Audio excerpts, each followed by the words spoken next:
And a beautiful Good record. point. As much as he says it comes from the heart, he has a vision technically as well. Hi everyone. Today I'm returning to a group which I have enjoyed each time I listen to it, and that is the Beach Boys. Well, the two songs that I've listened to so far are Good Vibrations and This Whole World. And both of those were incredibly enjoyable to me. One of the things that stood out to me was how the Beach Boys give everything this really positive feel. And so I'm returning to them today, and I will be listening to God Only Knows. Now, this video has a sponsor, a company called Tessan, which sent us a very useful product. And it's incredibly useful to us because, as you know by now, we travel overseas quite often as a family. And one of the items which is, believe me, is on our short list of absolute necessities is a power adapter for charging electronic devices. Because without an adapter, once you leave the US, your devices will be, well, dead. You go to Europe, you need a different type of charger. You go to UK, well, there you need a different one, and so on and so forth. So we've been carrying these various adapters with us, but now Tessan sent us a universal travel adapter with USB ports for fast charging. This one right here is a 65-watt charger, which has two USB-A and two USB-C ports built right in. But this is what I think is so cool about it. You go to Europe, there you go. You go to UK, all set. You come back home, you're ready for it. You plan to visit Australia, you're covered. We no longer need to carry both the adapters and the power bricks with us because we now have all in one. Isn't that convenient? Now, Tessan is a global brand specializing in charging solutions for both home and travel, whose motto is, "The journey begins at home." Actually, just this month, they launched a new co-branding theme, "What's Your Next Journey?" and a micro-documentary featuring a musician, the American singer and songwriter Rachel Yamagata. An interesting story. Here's the link. So even if you're not planning an international trip, it's worth checking out their store.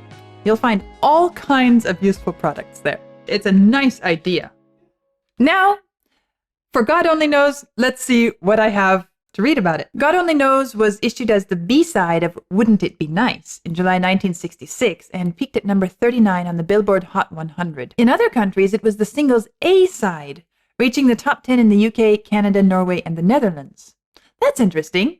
B-side in some countries, A-side in others, kind of has a big influence on how high in the charts it goes. Many songwriters, including Paul McCartney and Jimmy Webb, have cited God Only Knows as their favorite song of all time. In 2004, it was included in the Rock and Roll Hall of Fame's 500 Songs That Shaped Rock and Roll. In 2021, it was ranked number 11 in Rolling Stone's list of the 500 greatest songs of all time. Really pushing towards the top there, isn't it?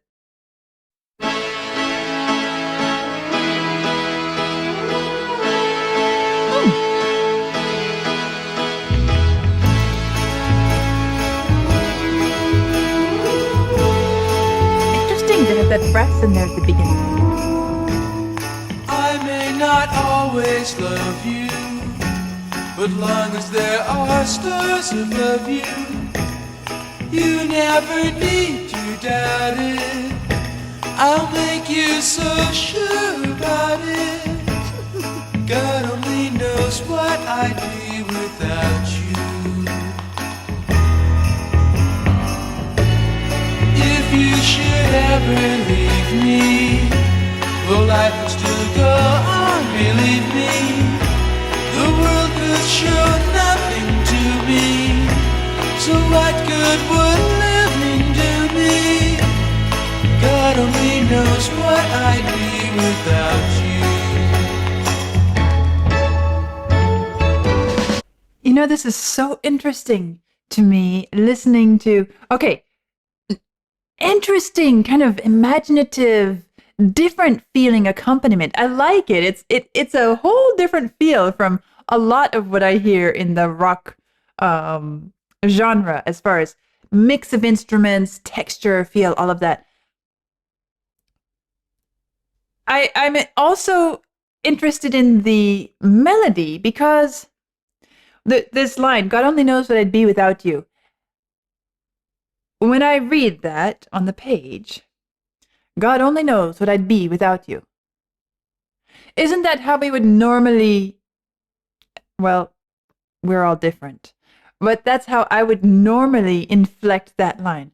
God only knows what I'd be without you. Notice how I put more emphasis on without than you, what I'd be without you. It's just the way the language flows for me. And it feels very natural, and I somehow expected the melody to give that emphasis, but it surprised me. God only knows what I'd be without you. And it changes the whole emphasis of the line. Not so much without you, but without you. God only knows what I'd be without you. And it's more about you rather than without. In other words, it's not just, okay, what would I do without you? I mean, you're helpful to me, whatever.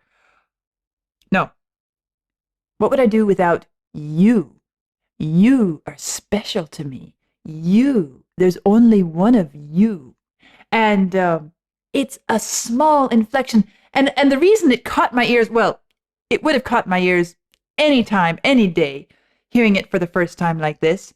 But it especially stood out to me today because yesterday I was teaching a lesson specifically about how to manipulate and shape your melody that you've written to not only stay out of the way of the expression that you wish to give to a piece of music and stay out of the way of the language, but to enhance and color and shape our perceptions to strengthen your message. And so I was correcting some student material, and we were working on okay, you change this note here, you move this here, and you know, it's kind of like a writing class. You know, you work and you put all your heart and soul into writing an essay, and you feel so deeply about it, and then your teacher just comes with a bunch of red ink and goes slash slash slash slash slash cross, move it here, move, and it feels so irreverent and you know, it's a bit traumatic the first time you experience that. Same when writing a piece of music. You put your heart and soul, the what you've created feels so deep and meaningful to you, and then here comes the teacher.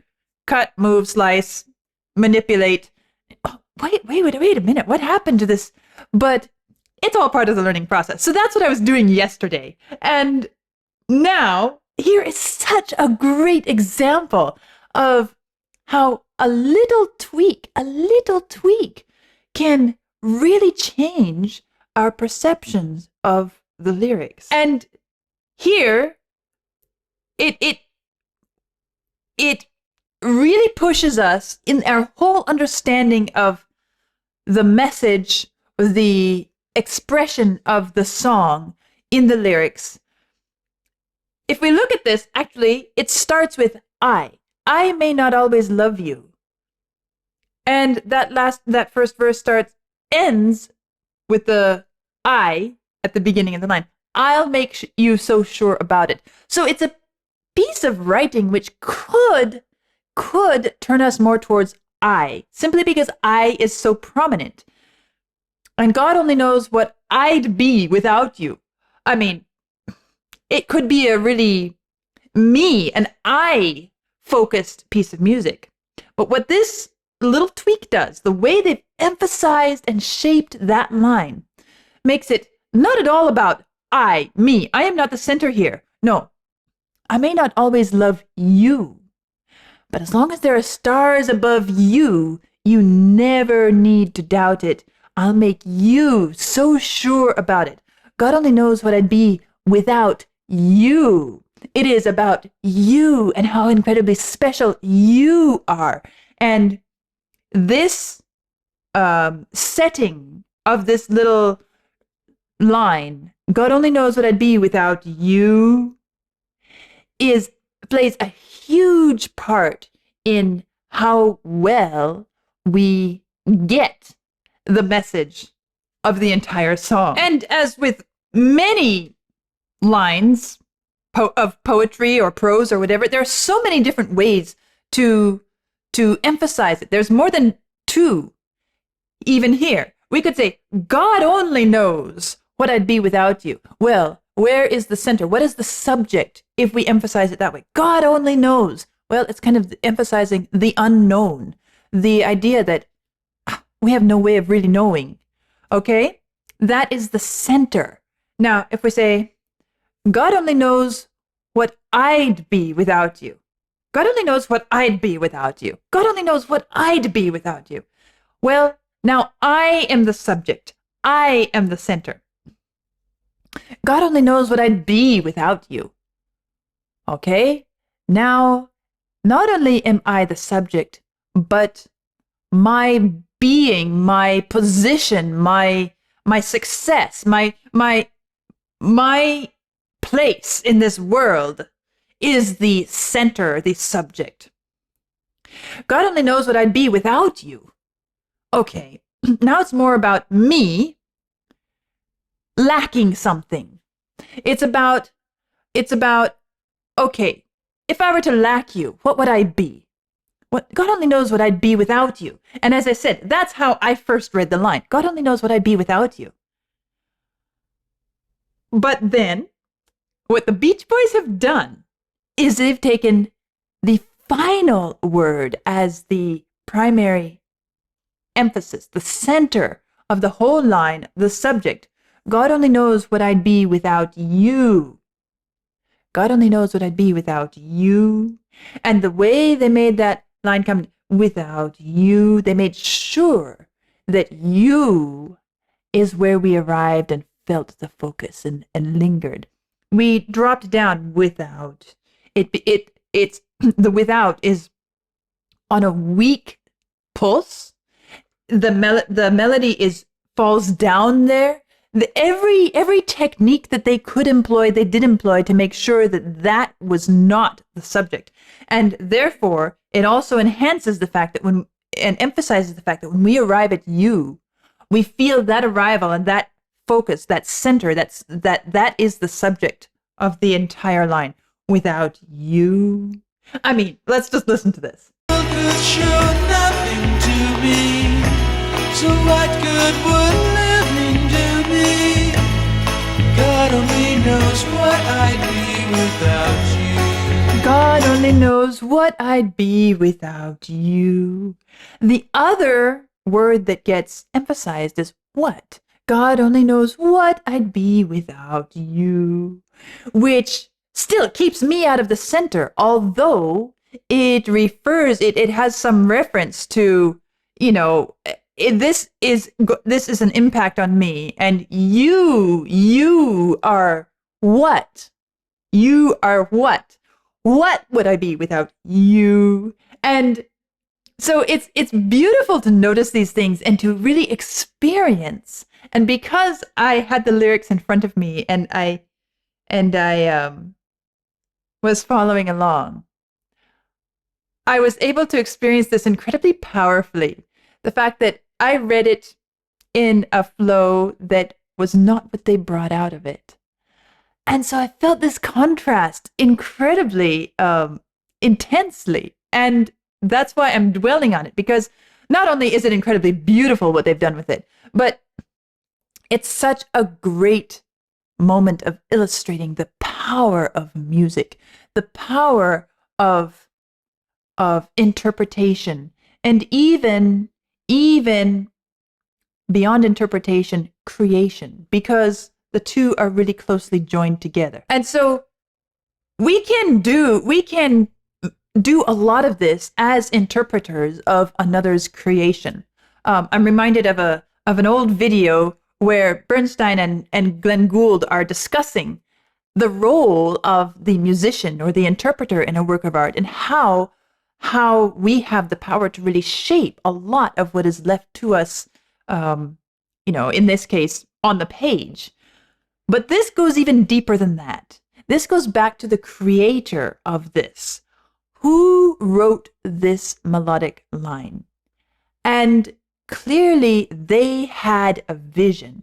And they chose specifically, technically, to place what as the highest pitch. God only knows what I'd be without, and put without on the weakest point and lowest, and to make us linger on you. It is technically, mechanically designed to be this for us here. And it goes to show the power of an artist with a vision when he is creating a work of art. So that is what I wanted to emphasize here. And as I said, maybe it wouldn't have jumped out at me so strongly if I hadn't have just been teaching a class about that just yesterday. But it fits so perfectly in this topic. And I don't know, maybe I will send this out to the students involved in that class and let them enjoy this moment as well, because it's a great illustration. Okay, continuing. God only knows what I'd be without you.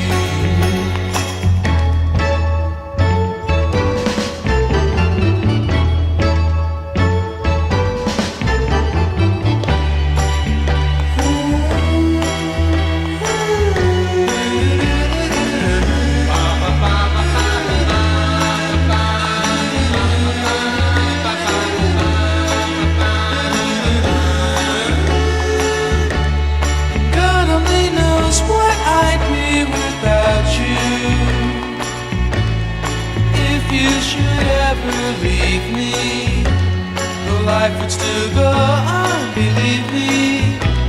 The world could show nothing to me, so what good would living do me?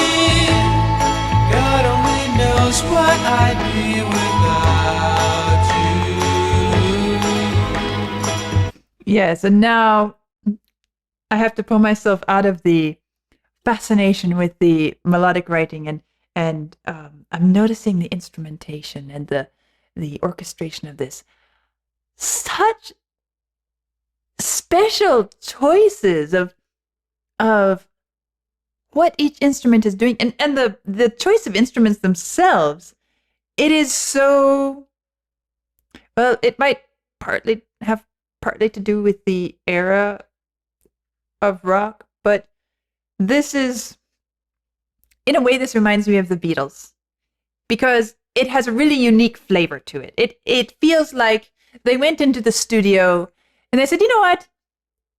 Let's just think of all the instruments. Let's pick some sounds we like, and let's come up with something really great with that blend of instrumentation. And they play with the rhythms. They play with where each instrument enters, and the textures, and the balance. And it has these surprising little moments, which are so fresh, so unconventional in a lot of ways. And I love that, because it begins to feel like, okay, we've got a song. It's a verse, chorus. Okay, nice. Oh, we do a verse without any words. Do do do do do do do do do. Okay, nice. We put some instruments with it. What if it was simply piano, guitar, drums, bass, the classic? It would be okay. It would be okay. But the fact that they went to the trouble, they took the time to come up with some different instrumentation, it suddenly feels like they're no longer just churning out one song recipe after the next with the standard formula, even though the formal elements of this are pretty standard. But the instrumentation is where they said, okay, let's do something our way. And that's what they did. I love all these little elements. I mean, I guess I'd have to go back through the whole thing to point out every little detail, but I think our ears are aware of it. And it also, I mean, this melody, the other thing I wanted to say, the verse, it's not the most obvious melodic writing, meaning it's not a melody that would kind of create itself, sing itself. You kind of have to know it. It's not the sort of thing that makes me just fall in line and sing easily after hearing it once. I have to remember, oh, it goes there instead of there. And I've got to hear it a few times to really memorize and be able to sing it as it really is. So there is a sort of obscurity to the melodic line in a strange way. And still, because of the instrumentation around it, it feels comfortable. It doesn't feel like it's wandering in the wilderness. It doesn't feel like it's lost its sense of direction. It doesn't feel like, someone just couldn't come up with a really catchy melodic line. It feels more like it's meant to contribute to this texture and the feel that the instruments are providing it as well. The world could show nothing to me, so what good would living do me? God only knows what I'd be without you. God only knows what I'd be without. God only knows what I'd be without. God only knows what I'd be without. God only knows what God only knows what I'd be without. And everything's good. God only knows what I'd be without.